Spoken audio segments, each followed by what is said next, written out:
Yeah, Okay, can you see it? we can see it. All right, Okay, I'm starting your timer now. all right, all right. Hello, everyone. So my name is Nelson Cheng. So right now, I'm doing a presentation on the collaborative leadership where I chose three interviewees that I chose, and they are the LA Mayor Karen Bass, the LA City Attorney Feldstein Soto, and the LA City Controller Kenneth Mejia. All right, and I actually did it by the way. So we're gonna. So yeah. So anyways, we start off with LA Mayor Karen Bass. Now, so as an interviewer, I interviewed with the current LA Mayor Karen Bass, who has shown her collaborative leadership by focusing on unity government agencies, nonprofits, and the private sector to address homelessness, public safety, and economic development, which is actually good. Those are the positive aspects she has.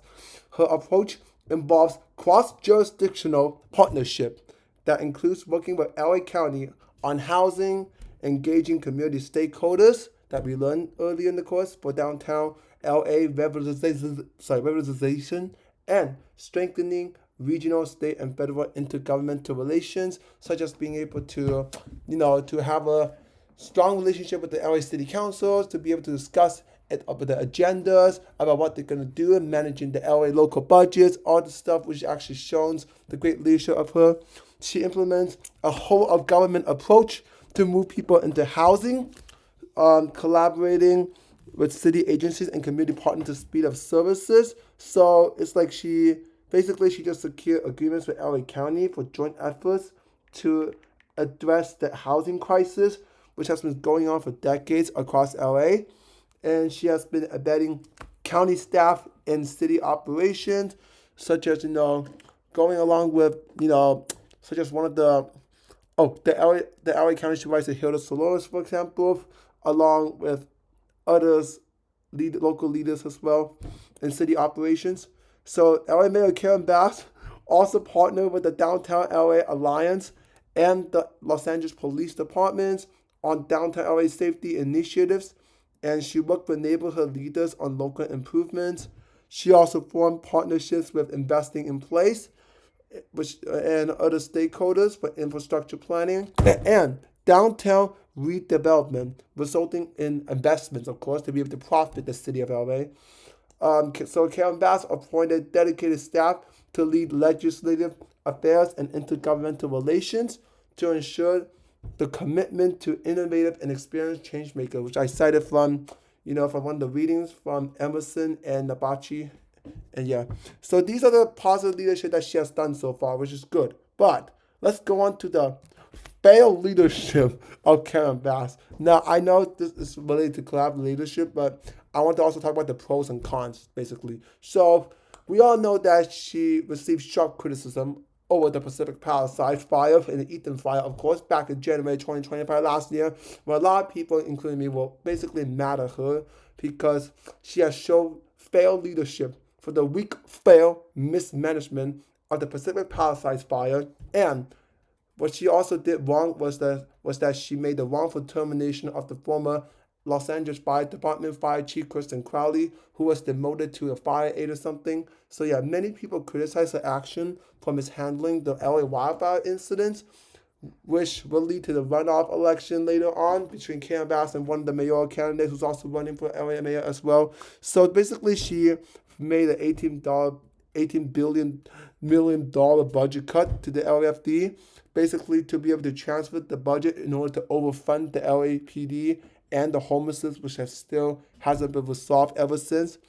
Homelessness program, well, let's just say it's grossly inefficient, which right now, according to the budget, the spending is cost about approximately at least $695,652 per person house, which is like a lot of taxpayers' money being wasted so far. She also failed to make appointments to the crucial City Charter Reform Commission, delaying the initiative, which is a lot of people criticize her about that. And she faced a backlash for trying to Ghana and Paris during local crisis at that time. So that's why a lot of people were thinking about electing a new mayor for this year, which is getting heat up. So yeah. And we'll talk about the second interviewer that I chose. Her name is Hydee Feldstein Soto. So as an interviewer, I also interviewed with the current LA City Attorney, Hydee Feldstein Soto, who has also shown her collaborative leadership by focusing on transparency and making collaborations with local officials and community-oriented legal actions. So Hydee Feldstein Soto, she also formed partnerships with local leaders by emphasizing a collaborative relationship with LA Mayor Karen Bass, of course, including weekly meetings to align on goals. She has also worked directly with LA Mayor Karen Bass on critical issues such as the receivership of the Skid Row Housing Trust, which is to spend like billions of dollars just to help out the homelessness on Skid Row. And it has been taking a long time, which still hasn't been resolved. And she has prioritized engaging with community members, including speaking at the Valley Alliance of Neighborhood Councils to discuss priorities and share details about her office action, which one of my friends is in that council, of course, such as enforcing no-bid contract regulations. And so Hydee Feldstein Soto also made some community-based initiatives by advocating for initiatives like, for example, the Neighborhood Law Corps, a program designed to be a cross between the Peace Corps and legal aid to improve the city's responsiveness and to constitute needs, increase safety, and foster a closer connection with LA residents. She also focuses on public integrity and transparency. And her stated leadership goal is to ensure public offices are transparent and accountable and to root out corruptions and put people first by engaging with labor, business, and community groups. And yeah, she also made a collaborative action on crisis by taking proactive legal steps to address crises such as the LA city's affordable housing shortage. However, she has also shown failed leadership of herself as the LA city attorney that a lot of people don't really like her right now. However, she faces significant criticism from many journalists, civil rights activists, and even her own staff over concerns regarding transparency, ethical conduct, and her handling of high-profile litigation. So literally, she sued a journalist and the Stop LAPD Spying Coalition, which is known to be known against the police, to claw back legally obtained headshots of LAPD officers.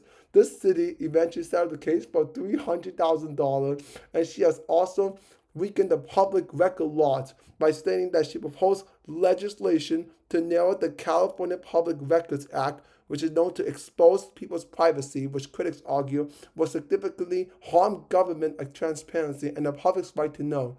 She has also made an opposition to protect the press. So basically, I don't know how to say this, but she just wants to continue killing the journalists, I heard. So that's why she faced a rare 12-0 unanimous condemnation from the LA City Council after attempting to challenge a federal judge order that prohibit the LAPD from using crowd control weapons on reporters, such as Don Lemon, for example. So there has been some ethics and management allegations before.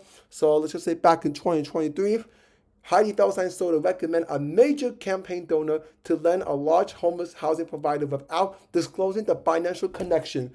This appointee later on failed to fix safety problems and wrongfully threatened hundreds of tenants with eviction. There have been staff retaliation claims that multiple current and former employees have filed alleging a climate of fear in her office, including accusations of illegal email monitoring, racial discrimination in hiring, and retaliation against whistleblowers.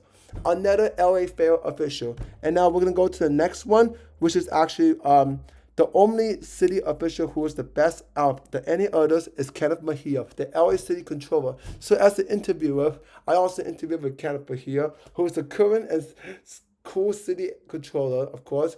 He shows great collaborative leadership by centering on the community and care-centered vision that prioritizes transparency and accountability and accessibility for all Los Angelinos.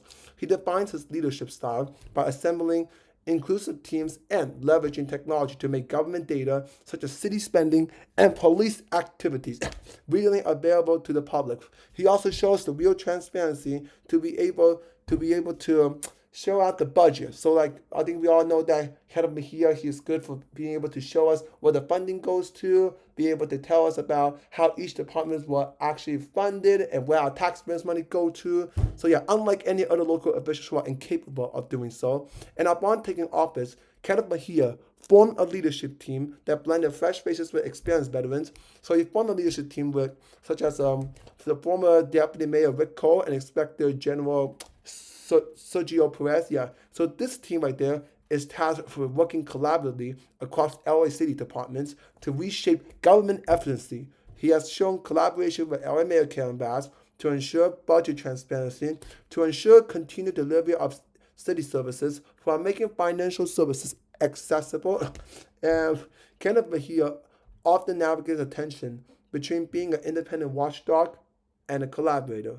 While he insists that his office is, basically a natural adversary, because right now he doesn't have that much opponent. His one opponent right now in the 2026 race is Zach Sokolov, who's the investment and hedge fund CEO, who's going to lose, of course. But anyways, because it audits other departments, he maintains that many officials now decide to work for him because public transparency is important and that it makes obvious problems impossible to ignore. So these are all the three interviewees that I have interviewed so far for my practitioner interviewers. So I'm not sure if it's okay to do so. And so that's the end of my presentation. So thank you, everyone. Thank you. So just to clarify, Nelson, I'm not sure. So have you actually interviewed these people, or you say you're going to interview them? Oh yeah, I actually did interview. Okay, you actually did interview all three Yeah. of these people. Okay. Okay, so just in the interest of time, I'm gonna end class now, but I'll have my questions next week. So everybody have a good rest of your night. Thank you for staying over. Wait, is there a Thank Q? you. Wait, Good night. is there a Q&A? No, because we're over time, but we'll Oh. do it next week. Okay, sorry. All right, good night, everybody. All right, thank you. All right, good night.